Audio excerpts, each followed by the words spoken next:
बिस्मिल्लाहिर्रहमानिर्रहीम। अस्सलाम वालेकुम। मैं खैरियत से हूँ। उम्मीद करता हूँ कि आप भी अल्लाह ताला के फज़ल करम से खैरियत से होंगे। इसी नेक दुआ के साथ आज हम नए वीडियो का आगाज़ करते हैं। नए वीडियो करेले बनाने का और एक नया अंदाज़ है, नया तरीका है, अनोखा तरीका है। करेले तो आपने बहुत तरीक़ों से खाए होंगे, बनाने के बहुत तरीके हैं, लेकिन ये भी एक तरीका है बिल्कुल ड्राई से आम, क्योंकि इसके फ़ायदे बहुत से हैं। मैं चाहता हूँ कोई ना कोई किस तरीके से आप करेले को यूज़ कर सकें ताकि इस करेले के फ़ायदे उठा सकें। मैंने इस तरीके से इसको साफ़ किया, करेले को ऊपर से छिलके उतार दिया, अंदर के इसके बी वगैरह भी निकाल दिए और इसको नमक लगा कर 1 घंटा मैंने रख लिया था। और उसके बाद बिल्कुल साफ़ करके छोटे छोटे इसको पीस मैंने इसके काट लिए हैं। और अब इसको मसाला लगाएंगे। सबसे पहले इसको नमक लगा लेंगे, हल्का सा हल्की मामूली सी मिर्चें लगा देंगे।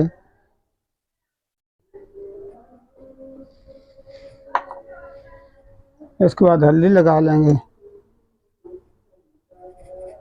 हाफ, और साथ चाट मसाला। ऐसे नमक कम मिर्ची कम लगाई क्योंकि चाट मसाले में नमक भी होता है और मिर्ची भी होती है। ऐसे साथ साथ चाट मसाला थोड़ा सा चटपटा सा हो जाएगा। इसके बाद ये कॉर्नफ्लोर है, ये क्रिस्पी करने के लिए ये लगा दिया जाता है। और थोड़ा सा मैदा और साथ ये दिखाएंगे सूजी, इस तरीके से इसको लगा दी जाती है। अब इसको मिक्स करेंगे और इसके बाद इसको मसाला लगाएंगे किस तरीके से। अब इसको फ्राई करेंगे, मसाला नहीं बल्कि फ्राई करेंगे। मसाला आपको बता दिया इस तरीके से। अब इसको फ्राई करेंगे। मिक्स करने के बाद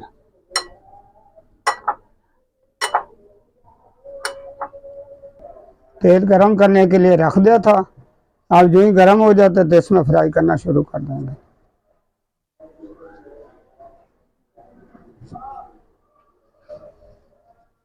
आस्ता आस्ता गर्म हो रहा है।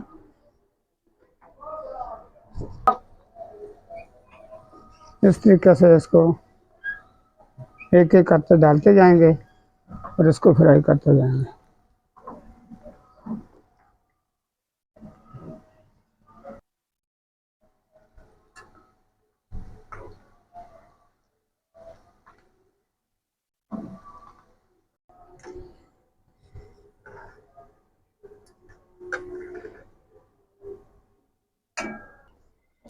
माशाल्लाह ये देखिए क्रिस्पी बिल्कुल बन चुके हैं, चिप्स स्टाइल में बिल्कुल। और ये बड़े ही ज़बरदस्त है। इसका लगाने का कॉर्नफ्लोर और सूजी लगाने का यही मकसद है, बिल्कुल ये क्रिस्पी से बनते हैं और बहुत अच्छे लगते हैं। इसके बाद हल्का से इसके ऊपर चाट मसाला भी डाल दिया जाता है। पहले भी इसके अंदर भी मसाले में भी डाला हो रहा है। इसको आप इसमें केचप के साथ यूज़ कर सकते हैं, या केचप के साथ दही और रेत वगैरह के साथ भी यूज़ कर सकते हैं। बिल्कुल ज़बरदस्त हैं, क्रिस्पी स्टाइल में हैं, बड़ा ज़बरदस्त है। आप भी बनाएं, इंशाल्लाह कमेंट करें, आप लोगों को पसंद आएगी। बहुत फ़ायदेमंद है, मौसम के लिहाज से भी अच्छे है। अगली वीडियो तक आप लोगों से इजाज़त चाहता हूँ। अल्लाह हाफ़िज़।